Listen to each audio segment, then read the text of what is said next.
Hello everyone, আজ কাঁচা আমের পুডিং রেসিপি খুব সহজে আমি আপনাদের সাথে শেয়ার করব। এই গরমের সময় ঠান্ডা ঠান্ডা পুডিং আমরা সবাই পছন্দ করি, কিন্তু কাঁচা আমের পুডিং এত সুস্বাদু হয় আপনারা কিন্তু ট্রাই না করলে বুঝতে পারবেন না। চলুন তাহলে রেসিপিটি চটপট করে নিই। প্রথমেই আমি ছোট ছোট দুটো কাঁচা আম নিয়েছি। আমগুলোকে খোসা ছাড়িয়ে কেটে নিয়েছি। এবার এগুলোকে সিদ্ধ করে নিতে হবে।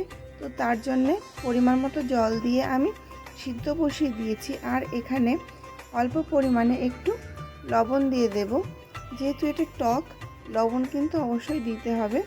এবার এই সিদ্ধ আমটাকে জল ঝরিয়ে আমি মিক্সিং বোলের মধ্যে দিয়ে দিলাম।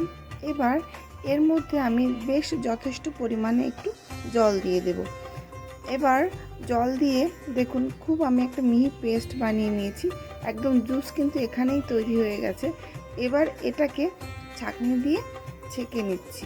আপনারা চাইলে কিন্তু কাঁচা আম দিয়েও এভাবে করতে পারেন, আমটাকে সিদ্ধ না করে। তবে সেক্ষেত্রে কিন্তু টকটা ভীষণ বেশি হবে আর চিনিটাও অনেক লাগবে। আর এভাবে করলে কিন্তু টকের পরিমাণটা অনেকটা কম হবে। তো দেখুন জুসটা আমি রেডি করে নিয়েছি। এবার পুডিং তৈরি করার জন্য কড়াই বসিয়ে নিয়েছি। কড়াই গরম হওয়ার কোনো দরকার নেই, সাথে সাথেই আমি এখানে জুসটাকে ঢেলে দিলাম। এবার জুসটাকে কিন্তু সব সময় নাড়তে হবে। এই জুসের মধ্যে দিয়ে দিচ্ছি আমি স্বাদ মতো চিনি। এখানে আমি ছোটো বাটির 2 বাটি চিনি ব্যবহার করেছি, আপনারা আপনাদের স্বাদ মতো ব্যবহার করবেন। তো এবার এই চিনিটাকে যত সময় না গলছে আমি ভালোভাবে নেড়ে নিচ্ছি। একদিকে আমি জুসটাকে জ্বালিয়ে নিচ্ছি, আর একদিকে কর্নফ্লাওয়ারটাকে গুলে নিচ্ছি। এখানে আমি 4 চামচ কর্নফ্লাওয়ার নিয়েছি। এটাকে পরিমাণ মতো জল দিয়ে আমি চামচ দিয়ে গুলে নিচ্ছি। তো এই কর্নফ্লাওয়ারের পরিমাণটা কিন্তু একটু বুঝেই দিতে হবে। এই পুডিংয়ের জন্য কর্নফ্লাওয়ারটা একটু বেশি দরকার হয়। তো 4 চামচ কিন্তু লেগেই যাবে।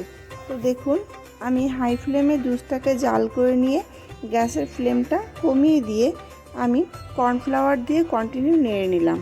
এবার গ্রিন কালারের ফুড কালার, যেটা আমরা গ্রসারির যে কোনো দোকানে পেয়ে যাব, সেই ফুড কালার আমি অল্প পরিমাণে একটু নিয়ে জলে গুলে রেখেছিলাম, সেটাকেই অল্প অল্প করে দিচ্ছি আর ভালোভাবে নেড়ে নিচ্ছি। কর্নফ্লাওয়ার দেওয়ার সাথে সাথেই কিন্তু ফুড কালারটাও দিতে হবে, কারণ কর্নফ্লাওয়ার জমে যাওয়ার পর যদি ফুড কালার দেওয়া হয় তাহলে কিন্তু রঙটা ঠিকঠাক মিশবে না। তো আমি কন্টিনিউ এভাবে নেড়ে অল্প অল্প করে ফুড কালারটা দিয়ে ঠিকঠাক রঙটা তৈরি করলাম। তো আপনারাও কিন্তু এভাবে আপনাদের পছন্দ মতো তৈরি করে নেবেন। তো দেখুন থিকনেসটা কিন্তু দেখে বুঝতে পারছেন, এখন যেমনটা আছে এই রকমটা কিন্তু থাকবে না, অনেকটা গাঢ় হয়ে যাবে। তো যাই হোক, আমি পাত্রগুলোতে পুডিংটা ঢেলে নিলাম। রেস্টে রেখে দেবো 1 থেকে 1.5 ঘন্টা, যত সময় না এটা ভালোভাবে ঠান্ডা হচ্ছে। তো ঠান্ডা হওয়ার পর আবারও ফিরে আসব। তো আপনাদের যদি আমার ভিডিও ভালো লেগে থাকে তাহলে অবশ্যই কিন্তু চ্যানেলটিকে সাবস্ক্রাইব করে আমার পাশে থাকবেন। তো ফিরে এলাম, দেখুন 1.5 ঘন্টা পর বেশ ভালোভাবে ঠান্ডা হয়ে গেছে। এবার এই বাটিটাকে আমি নিয়েছি, বাটিটার উপরে একটা প্লেট দিয়ে চাপা দিয়ে দিচ্ছি।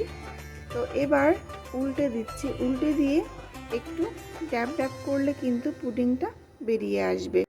ঠান্ডা হবার পর আরও 1 ঘন্টা যদি আপনাদের সম্ভব হয় ফ্রিজে রাখবেন, তাহলে কিন্তু বার করতে আরও বেশি সুবিধা হবে। পুডিং যত ঠান্ডা হয় ততই কিন্তু ভালোভাবে জমতে থাকে। তো ফ্রিজে রাখলে নিশ্চয়ই আরও ঠান্ডা পেয়ে তাড়াতাড়ি ভালোভাবে জমবে আর বার করতে সুবিধা হবে। এখানে আমি আইস মোল্ডের মধ্যে দিয়েছিলাম, যেহেতু আইস মোল্ড ফাইবারের, সেই জন্য এটা থেকে বেরোতে চাইছিল না। তো আমি সাইডটা এভাবে একটু ছুরির সাহায্যে ছাড়িয়ে নিয়ে বার করেছিলাম। তো যাই হোক, আপনারা কিন্তু সবসময় চেষ্টা করবেন কাচের পাত্রে এই পুডিং তৈরি করবার। তো রেসিপিটি এই পর্যন্তই। কেমন লাগলো আপনাদের অবশ্যই জানাবেন। ভালো লাগলে একটা লাইক করবেন, কমেন্ট করবেন, শেয়ার করবেন আর সাবস্ক্রাইব করে অবশ্যই আমার পাশে থাকবেন। তো এখন আমি উপর থেকে একটু আমের কুচি ছড়িয়ে দিয়ে ডেকোরেট করছি। আপনাদের পছন্দ মতো আপনারা ডেকোরেট করবেন। খুবই সহজভাবে রেসিপিটি আপনাদের সাথে শেয়ার করলাম। কাঁচা আম কিন্তু এখন অ্যাভেলেবেল, সব জায়গাতেই সহজে পেয়ে যাবেন। খেতে তো অসাধারণ, দেখতে কিন্তু দুর্দান্ত হয়েছে, বলার কিছুই নেই। ভিডিওটি আজকের মতো এখানেই শেষ করছি। ফিরে আসবো আবারও নতুন কোনো রেসিপি নিয়ে।